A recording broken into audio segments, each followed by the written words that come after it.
In the summertime, my beachfront town is usually full of life. On the weekends, it's all about the beach, cookouts and late nights at crowded bars with friends. But as I got a bit older, a lot of my guy friends started settling down, getting into serious relationships, and slowly dropping out of the scene. Making plans wasn't as easy as it used to be. One weekend, while I was out with a few girlfriends at one of our favorite beach bars, two guys approached us. They had overheard part of our conversation and jumped in, laughing and offering their own commentary. At first I thought they were just a bit older, maybe early to mid-30s, not tall, but they seemed normal, funny enough, and respectful. They introduced themselves as Brian and Tyler. We ended up bar hopping together that night. Brian left after the second bar, but Tyler stuck around. He seemed to take a liking to me and kept striking up more personal conversation. I wasn't looking for anything serious, but he was charming in a low-key way. Eventually, when the rest of my group decided to call it a night, I told Tyler we'd hang out again soon and left with my friends. The next weekend, none of my friends wanted to go out. I was bored and considering staying in when I got a text. It was from Tyler. He asked what I was doing and suggested we hit up a beach bar. I hesitated, but remembered he and Brian seemed decent last time. I figured, why not? He offered to pick me up, and around 9:30 that night, I saw his car pull into the driveway, expecting Brian to be in the front seat. I opened the back door, but Tyler looked over and said, "Come on, sit up front." I hesitated but got in. On the drive, I asked if Brian or anyone else was meeting us. Tyler shrugged and said, "Probably." His tone was vague. Instead of heading straight to the beach bar, he suggested we stop at a smaller dive bar first, just to pre-game a little, he said. I agreed it wasn't unusual. When we got there, it was much darker than I expected. The whole place had this moody red lighting and barely any patrons. Still, we ordered a couple of rounds and talked. Had already taken a couple shots before leaving home, so I was definitely feeling tipsy. At one point, I got up to use the bathroom. When I came back, there were 2 new drinks on the counter, mine already half empty. But he'd ordered another round anyway. I thought it was excessive, but maybe he was just being generous. After sipping that last drink, everything faded. Like, everything. My memory cuts out. The next thing I remember, I woke up on a cold concrete floor. I was in a small room, no windows, just darkness. I scrambled to my feet and fumbled around until I found a light switch. When I turned it on, I realized I was in some kind of utility room, bare floor, a water heater, and a mop bucket. Panic set in. There was a closed door. I opened it slowly and stepped into what looked like a carpeted basement. No lights were on. I could make out vague outlines of furniture in the dark, and I moved slowly, blindly trying not to bump into anything. Too loudly then, I heard it, someone shifting. A voice called my name. Tyler. I froze. His voice was calm, like nothing was wrong. He said, "You were way too drunk last night. I brought you back here so you could sleep it off." I asked him why he left me locked in that room, why my stuff was missing. He got up from where he was sitting and walked closer. "Relax," he said. "Your things are upstairs. Just go back to sleep." "No," I said. "Take me upstairs. I want to go home." Then his tone changed. "You're not leaving." He didn't yell. He didn't even raise his voice, but it felt threatening. I told him I'd call an Uber, and he said, "No need, I'll get you water. Just calm down." He walked past me toward the stairs. When he got to the top, I heard a key turn in the lock. The door shut, locked again. I scanned the room for anything I could use as a weapon. There was nothing. No tools, no heavy objects, just old furniture and empty corners. I decided to wait by the door, silently. Minutes passed. When I finally heard the lock again, I sprang into action. The moment he opened the door, I lunged. I pushed him back down the stairs, pinned him, and grabbed him by the collar. "Where is my phone?" "My wallet," I yelled. He gasped and stammered. "Table upstairs." I demanded to know if he had a weapon, and he confessed he had a switchblade in his pocket. I grabbed it and held it open, just in case. He started saying he was just looking out for me, that I'd had too much to drink and he didn't want to leave me alone. But that made no sense. Who locks someone in a basement for their own good? I ran upstairs, grabbed my things from the kitchen table, and bolted out the front door. I called my brother, my roommate, and he answered right away, groggy and confused. I told him everything and he picked me up within 15 minutes. The next morning I went to urgent care. They ran tests, and the results confirmed that traces of rohypnol were in my system. I'd been drugged. I contacted a lawyer and began the process of filing a civil suit.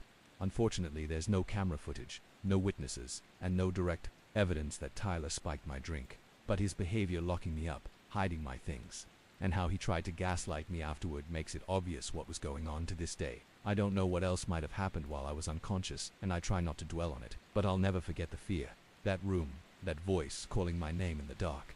The way he calmly said I wasn't leaving, and I never will go anywhere alone with someone I barely know again. Summers in Mount Pennsylvania are perfect for outdoor adventures. I usually spend my time up there with family, enjoying the peace, fresh air, and the quiet kind of freedom you can only get from being surrounded by woods. Our property spans 2 acres, with a homemade shooting range, a quad and a couple of dirt bikes, and trails that weave through the forest just beyond our backyard. That particular day in mid-June, the sky was thick with clouds, dark and rolling, the kind that announce a storm well before the first drop falls. I had nothing to do and wanted to squeeze in some exercise before the rain hit. I grabbed my mountain bike, the one I keep at my parents' place, and decided to take a quick ride through the trail that loops into the woods and back. The air was electric, the kind of air that hums with tension right before a storm breaks. The sky had this eerie look to it, with streaks of yellow light barely peeking through the darker clouds overhead. It wasn't threatening, exactly, more like unsettling. I stood in the driveway for a moment, just taking it in. I could smell the storm ozone and damp dirt, and I loved it. The weather app said I had maybe 30 minutes before the rain would start, so I figured I'd have time for one good ride. Even if I got a little wet, who cares?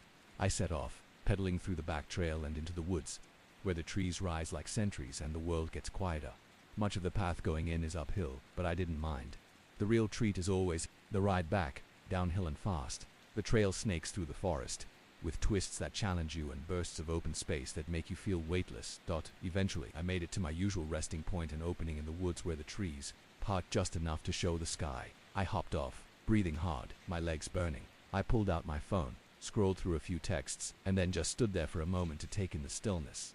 That's when I noticed that everything had gone silent, completely. No rustling leaves, no chirping birds, no wind at all. One moment the forest had been alive with sound, and the next, like someone hit mute on the world. It was jarring. I looked around, confused. It wasn't just the absence of noise, it was the presence of something else, a tension, like the forest was holding its breath. Then I heard it, a sound, faint, high-pitched, not quite a voice, but something close. It echoed unnaturally in the stillness. At first I thought it might have been a bird or some weird animal call, but it didn't repeat. It just hung there for a few seconds like something that shouldn't have been there. Then came the crunch of a stick, not loud, not close, but enough to make me turn about 30, maybe 40 feet away, where the trail continued deeper into the woods. I saw something that was hunched low behind a thick tree trunk. Its body was elongated and thin, almost too thin, pale, like stretched out skin over bone. I couldn't see the face, but I knew it was watching me, the way a predator watches something it's already decided to kill. I froze, and right then, as if on cue, the skies opened. Rain exploded from the clouds in a torrential downpour, hammering the leaves above me and snapping me out of my trance. I turned, adrenaline kicking in, and pedaled with everything I had. My tires kicked up mud and water, my legs burned, and every second I expected to feel something grab the back of my shirt and pull me off the bike. I didn't dare look behind me. Lightning began to flash across the sky and thunder cracked closer. Close, it made the ground shake. Under any other circumstances, I would have loved it. I live for storms, but not this time. Not after what I'd just seen. I hit the downhill stretch and let gravity take over. Flying through the trail, mud splashing, my face and arms. My heart wouldn't slow down. The trail finally opened back onto our property. I didn't stop until I was at the shed. I threw my bike inside and sprinted into the house. Soaked and shaking, I didn't tell anyone. What could I say? I saw something in the woods. It sounded stupid, even to me. I just trudged upstairs, peeled off my wet clothes, and climbed into bed. The silence of the house was comforting, but I couldn't shake the feeling I was still being watched that night.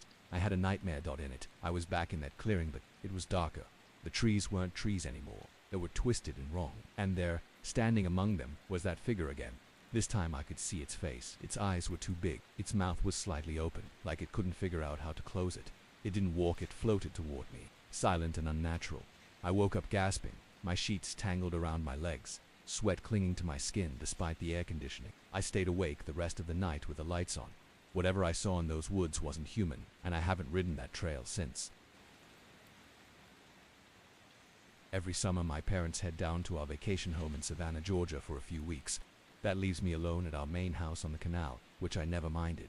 It's peaceful, remote, and gives me a rare sense of freedom.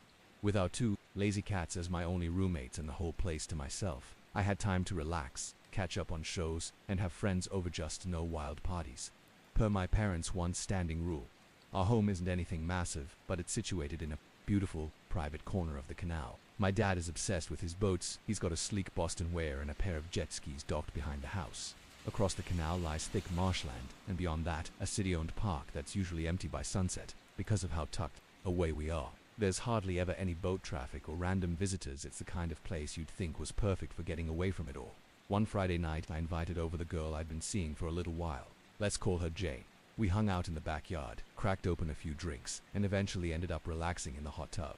The air was humid but breezy, and as the jet cycled off, the backyard fell into a quiet, calming stillness. That's when I heard something. At first it was soft, just the rhythmic splash of water moving. I figured it was a fish, or maybe a bird dipping into the canal, but it was too steady. I stood up slightly and glanced toward the water.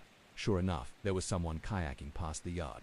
I could barely make out any features in the dim light. No reflective vest, no glow from a phone screen, just a dark silhouette, the paddles slicing slowly through the water. We both looked at each other. Jane asked, "Isn't it kind of late for that?" I nodded. "Yeah, I've literally never seen anyone come through here this late, and definitely not alone." Still, we didn't think much of it. People do weird things, especially around water. Later that night we were upstairs in my room. I had the AC on and the windows closed, and we were curled up watching The Sopranos. On my laptop, the only light in the room came from the screen. That's when we noticed it, a strange, jerky light flashing through the window, moving around erratically. At first, Jane said, "Is that a helicopter?" I shook my head immediately. "No, that's not in the sky. That's a flashlight." I paused the show and killed the lamp so we could see out better. I got up slowly and shifted to the side of the window, avoiding being in direct view. I peeked out between the blinds. Someone was out there standing by the canal, waving a flashlight directly toward our window. My stomach sank. "It's the guy from the kayak," I whispered to Jane.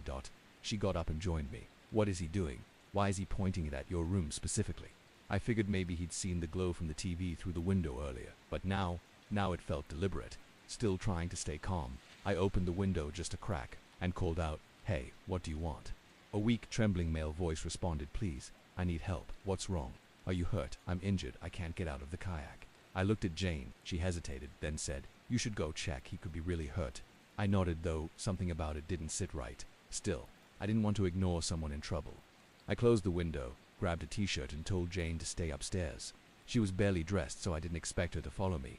I ran downstairs, slipped on my slides, and opened the back door, flipping on the motion lights that flood the backyard before I could even step outside fully.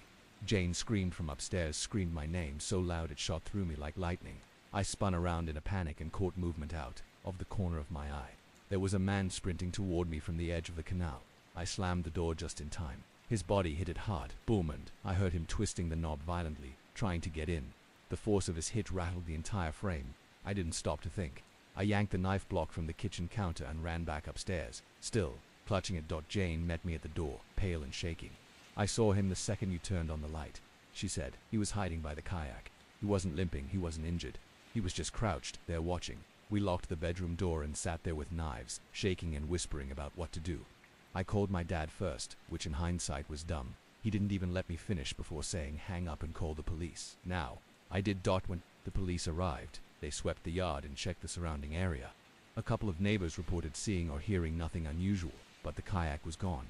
The officers believed the guy had made a run for it. The second, things didn't go as planned, possibly disappearing into the marsh under cover of night. To this day, I don't know if he was targeting us specifically or just saw an opportunity and took it. The fact that my dad's boat is worth nearly $1 million and we live in a secluded area probably made us look like the perfect target.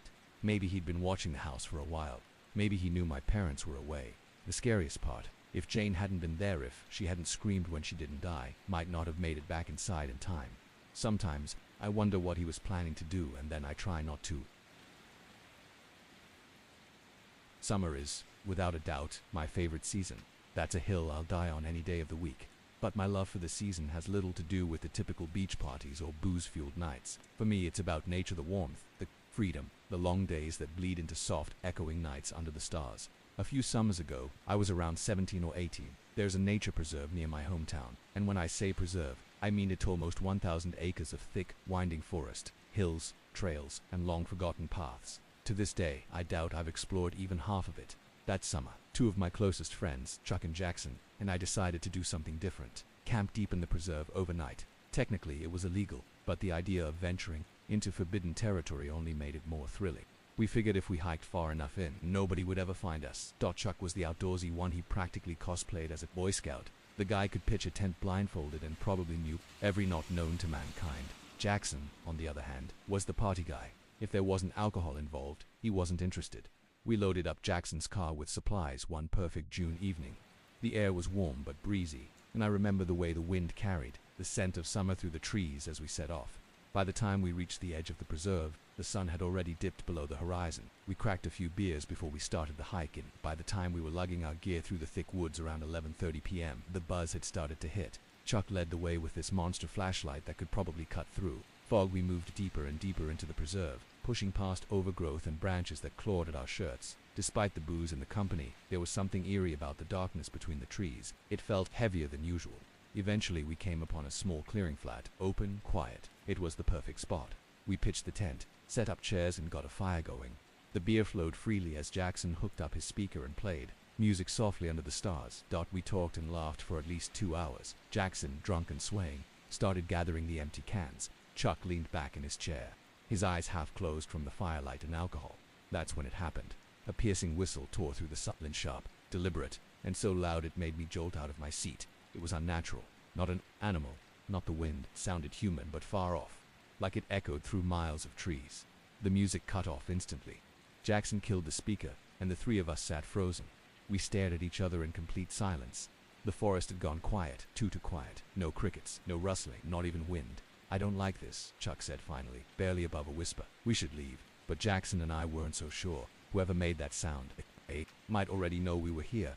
Wandering through the woods at night might make us even more vulnerable. It was already well past 3 a.m., and heading back now felt like trading one bad idea for another. We argued quietly, then finally agreed to wait it out. I moved to put out the fire, but Chuck stopped me. "No," he said. "Fire keeps animals away, and maybe other things." That hit me hard. The fire had been a source of warmth and comfort all night, and now it felt like our only protection. Another 10 minutes passed. We spoke in hushed tones, keeping our ears tuned to the woods. Then, just as we were beginning to calm down, something streaked past Jackson's shoulder. A small object did and fast flew through the dark and landed right in the center of our fire. For half a second, nothing happened. Then it sparked. A firecracker. The moment it erupted, I screamed. Chuck cursed and bolted upright. Jackson fell over his chair. We didn't even think. We ran. Branches whipped at our faces as we tore through the trees. Chuck's flashlight swung wildly as he led the charge, its beam slicing through the dark. We didn't stop running until Jackson collapsed and threw up behind a tree. Chuck killed the light. We crouched in the dark, panting, listening, praying we weren't being followed. But the forest was still. No footsteps, no sounds. What the hell was that? I gasped. No one answered. Because no one knew then. Chuck, ever the survivalist, said he wanted to go back to check on the gear to put out the fire. Jackson was horrified at the idea and refused. I hesitated, but I couldn't let Chuck go alone. He retraced our steps expertly, and soon I could see the orange glow through the trees. We crept forward carefully, silently. Then Jackson grabbed my shoulder and pointed. 3 people sat in our camp chairs, just sitting, completely still. I froze. One of them was facing us. Their mouth was open slightly, their eyes blank. No one moved. They didn't talk. They didn't look around. They just sat there staring into the fire. It was wrong. All of it. Like some uncanny scene from a nightmare. We turned to leave. Just as we did, Jackson stumbled and knocked a rock with his foot. The sound echoed far too loudly. Immediately, the glow from the fire vanished as if someone had thrown a heavy tarp over it. All at once, we didn't look back. We ran, but this time we heard footsteps behind us, snapping twigs, rustling leaves, multiple feet chasing us. We didn't stop until we burst out of the woods, gasping for air, and dove into Jackson's car. By some miracle, no one followed us to the road. None of us spoke on the ride home. Not one word the next morning. Chuck insisted we return this time in daylight. Jackson refused outright, but against my better judgment, I went with Chuck. It took some effort, but he found our camp again. Everything was mostly untouched, except for his tent. A putrid smell hung in the air. Chuck unzipped the flap and recoiled. Inside was a dead, bloated rat, rotting in the heat. That was enough for me. This all began about a month ago, but to make sense of it, I need to give you some background. I'm 24 years old, still living at home with my parents. We've never had much money. Things have always been tight. Most of my paycheck goes toward helping out with bills or groceries, so there's not a lot of wiggle room for escape. My relationship with my parents, strained, to say the least. We argue a lot, and more often than not, I keep to myself when I'm home.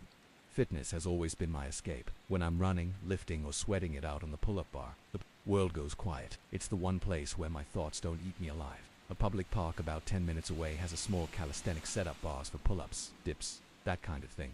It sits on a hill that overlooks the city skyline, and in the summer it becomes a quiet retreat. I usually go at night to avoid the crowds. One night, my parents were at it again, shouting about something I couldn't be bothered to understand. I didn't want to be there. I grabbed my water bottle, tossed on a hoodie, and slipped out the front door. The heat hit me like a wall. Even though the sun had long set, the air still hung heavy thick with summer humidity. I climbed into my battered white Corolla, rolled the windows down and let the breeze carry some of the tension away. The park was empty when I arrived, just the way I liked it. Not a single other car in the lot. It had to be around 10:30 or 11 p.m. I started my workout with I wasn't really counting just going until my arm screamed at me to stop. After a few sets, I hopped off the bar to shake out my shoulders. That's when I felt it, an overwhelming instinctual sense of being watched. Not the subtle kind that makes the hairs on your neck shoot straight up. I turned around, and my heart nearly stopped. There was a man less than a foot from my face. I actually yelped and stumbled back several feet. He just stood there, tall and gaunt with greasy, unkempt hair and a patchy beard. His skin looked sunburnt and weather-beaten, and his eyes were wide and glassy like he hadn't blinked in hours. He laughed, loud, raspy, and jarring. "Sorry, didn't mean to scare you," he said. His whole vibe was off. He looked unwell, malnourished, dirty, like he hadn't showered in days. I asked him what he was doing so close to me, and he replied, "I live here. I see you here all the time. Thought maybe you could show me a few moves." I didn't know what to say. I'm not the confrontational type. I awkwardly mumbled that I was just trying to finish up and head home. I climbed back on the bar, hoping he'd get the hint and leave, but I felt his eyes boring into my back, and then, as I was finishing the set, I heard him say my full name. He didn't shout it. He murmured it softly, like he was savoring it. My blood turned to ice. I dropped from the bar and turned to face him. "What did you just say?" I asked, my voice shaking. He didn't answer. He just smiled at me wide, unblinking, unsettling. I was frozen. My gut screamed at me to leave. Now, I didn't even say goodbye. I grabbed my bottle, turned on my heel, and speed-walked back to my car. I didn't look behind me until I was inside. Doors locked before driving off. I glanced toward the park one last time. He was hanging from the pull-up bar, arms trembling as he tried and failed to do a pull-up, in the exact same spot I'd been. His eyes found me through the dark as I drove away. The whole way home, I tried to convince myself I was imagining things. Maybe I misheard him. Maybe it was just a weird coincidence. That night, I barely slept. Next morning, I woke up early for work instruction and was the first to leave the house. As I stepped outside, something caught my eye, an unmarked envelope, just sitting at the front door. It was addressed to me, no return address, just my name scrawled in shaky handwriting. I brought it with me, figuring I'd open it on break. Around noon, I sat in my car under the scorching sun and pulled it out.